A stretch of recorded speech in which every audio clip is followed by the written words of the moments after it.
back. For some of you, this will be your first time with us as we are traveling through the Gospel of Mark. For some of you, you've been traveling with us the entire time. So I think we're multiple weeks into now. We're looking today at Mark chapter 4. Up to this point, we have noticed that Jesus has begun to set himself apart from the religious leaders. We've noticed that Jesus has set himself up as an authority over evil and demonic forces. We've also seen Jesus set himself up as having authority over sins, which is a big God statement. And we've also seen him set himself up in opposition to and in authority over physical illness.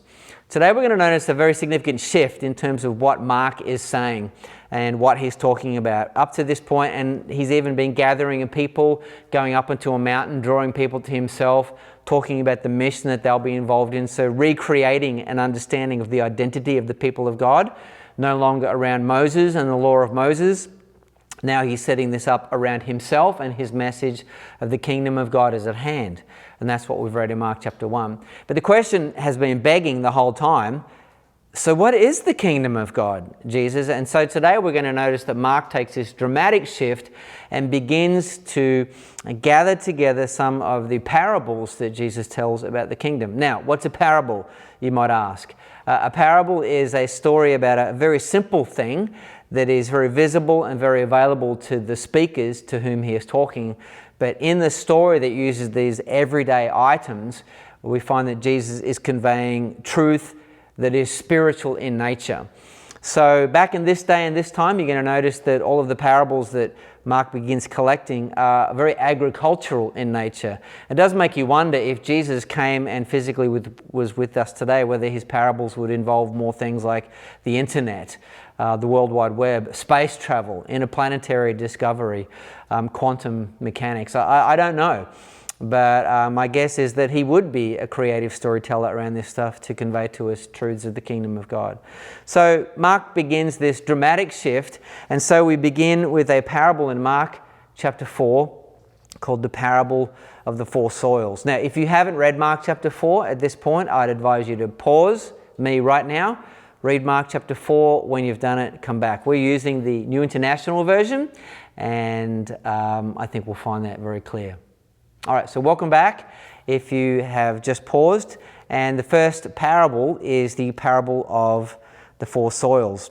I wonder if there's actually a better name for it, because I think, as you'll see, that a part of what a parable does is it takes something very familiar and does something quite unexpected with it. Jesus began to teach by the lake. The crowd that gathered around him was so large that he got into a boat and sat in it out on the lake, while all the people were along the shores at the water's edge. He taught them many things by parables, and in his teaching he said, and here's the first one, listen, a farmer went out to sow his seed, and as he was scattering the seed, some fell along the path and the birds came up and ate it. Some fell on rocky places where it did not have much soil. It sprang up quickly because the soil was shallow. But when the sun came up, the plants were scorched and they were withered because they had no root. Other seed fell among thorns, which grew up and choked the plants so that they did not bear grain. Still other seed fell on good soil. It came up, grew, and produced a crop, some multiplying 30, some 60, and some 100 times. And Jesus said to them, whoever has ears to hear, let them hear. When he was alone, the 12 and the others around him asked him about the parables. He said to them, the secrets of the kingdom of God, and there it is, the secrets of the kingdom of God have been given to you, but to those on the outside everything is said in parables, so that they may be ever seeing but never perceiving, and ever hearing but never understanding, otherwise they might turn and be forgiven. Well, hang on, Jesus. This doesn't sound very fair. This sounds like it's almost like, yeah, it's okay if some people don't get this because they're not the special ones. But it's okay for the ones who do get it because they're the ones already in. This is actually a quote from an Old Testament prophet. I believe it's Isaiah. And Isaiah is preaching to the Jews at the time, the nation of Israel, who have turned their back, many of them, on God. And he's saying, I'm coming to you with these words. And those who receive these words are the ones who have a heart already for the things of God. Those of you that listen to my words and go like, what? You have already been discerned by your response to what I'm telling you. And Jesus pulls this quote in and says it's the same thing with parables. Not only do parables teach us something about the kingdom, but they also discern and divide those who are listening. There will be those who listen to this and go like, ooh, well, that's interesting because that might mean such and such and such and such. Is that what this means, Jesus? And he would be like, you're the ones who are traveling with me, who are tracking with me. And others will just go like, well, that's a dumb story, telling a story about that. And what about that farmer anyway? And what about those soils? And Jesus says, yeah, the fact that you're having that response actually means that you are spiritually discerned as being a part of the people who are not actually part of the kingdom. So this is actually a discerning and a dividing function as well as an illustrative function. Jesus then said and turned to them, don't you understand this parable? How will you understand then any parable? The farmer sows the word. Some people are like seed along the path where the word is sown. As soon as they heard it, Satan comes and takes away the word that was sown in them. Others like seed sown in rocky places, hears the word and at once they receive it with joy. But since they have no root, they last only a short time. When trouble or persecution comes because of the world, they quickly fall away. Still others, like seed sown among thorns, hear the word, but the worries of this life, the deceitfulness of wealth, and the desires for other things come in and choke the word, making it unfruitful. Others, like seed sown on good soil, hear the word, accept it, and produce a crop. Some 30, some 60, some 100 times what was sown. So if you're a listener, you'd be going like, all right, this is a scene that I'm very familiar with. I've walked to town numbers of times, hundreds of times, and dozens and dozens would be the times during the seasons where I would have seen a farmer with his bag, putting his hand into his sack and throwing seed out into his soil that had been carefully prepared. So it's a familiar scene. But remember I said a parable is a story with a twist. You and I have probably heard this story a number of times and we actually don't understand what the twist is.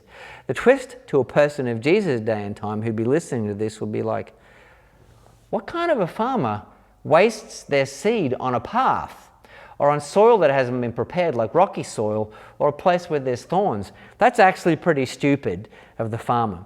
And so the listeners would understand this. They get the good soil because we're looking for a crop. You and I would listen to this story and we'd go like, well, am I the rocky crop? Am I the hard soil? Am I the distracted soil or the choked soil? Or am I the good soil? Oh Lord, please help me be the good soil. But Jesus' point is not that at all. Your heart is what it is. The statement, the bold, extravagant statement here is that we have a farmer who is extravagant with this seed and spreads it lavishly on all people, whether they are hardened, preoccupied, shallow, or ready. This is something about the extravagance of God, because the Pharisees felt that God would only listen and would only love those who obeyed the temple law, followed the Torah, followed the Sabbath rules and things like that. These are the ones who will bear fruit these are the ones whom God will show favor towards. And Jesus is actually making a statement here about the extravagant nature of the sower.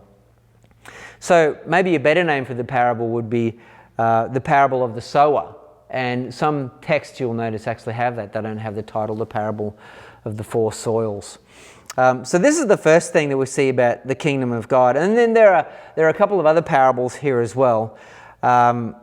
There's the parable of the growing seed, which is in verses 26 through 29, which is a mystery. The farmer goes and plants the seed in the soil, and this is not now so much about the extravagance of the farmer. This parable is now about the mystery of how the kingdom grows. The farmer plants the seed. He has no idea how it happens. He plants it, and then he goes to bed, and then he eats breakfast, and then he has a meal, and then he goes to bed again, and he notices that this seed already carries within it the DNA of life. The DNA of what the kingdom is contained within the seed, and the growth of this kingdom, it's a mystery, but it's built into the life of the seed. And he's saying this is how it is with the kingdom. It's a mystery, but it will happen in and of itself. And then the parable of the mustard seed from verse 30 through 34. Again, another agricultural metaphor that talks about the nature of the kingdom starting small and ending very, very significantly and ending large. The everyday stories with a twist. So the end of these parables is Mark has gathered these parables into one place. And remember,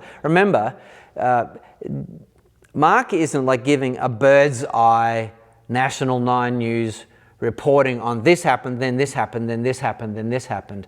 Mark is dealing with his own information. And remember, this is a couple of decades after the time of Jesus. And he, as the editor of this gospel, is collecting these narratives, these stories, these occurrences of Jesus, and putting them together to make a point.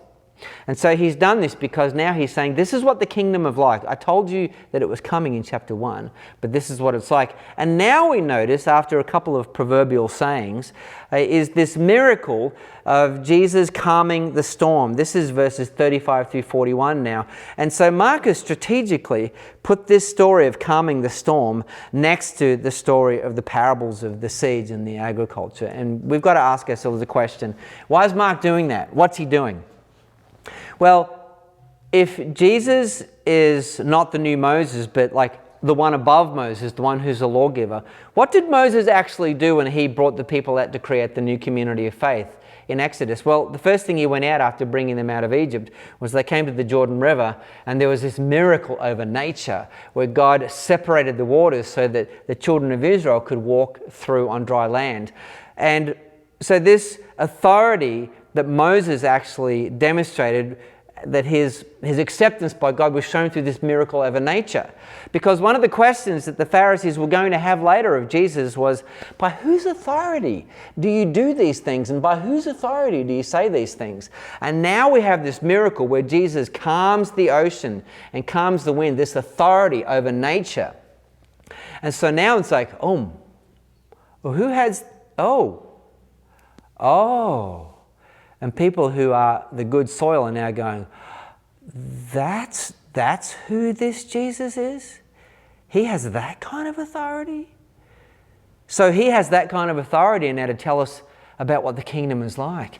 And so now the people lean in closer, and they know that they're not just dealing now potentially with a prophet, because they actually don't know who Jesus is at this point. But if they look at the evidence that's mounting, they're going to see that this Jesus is maybe much more than a prophet.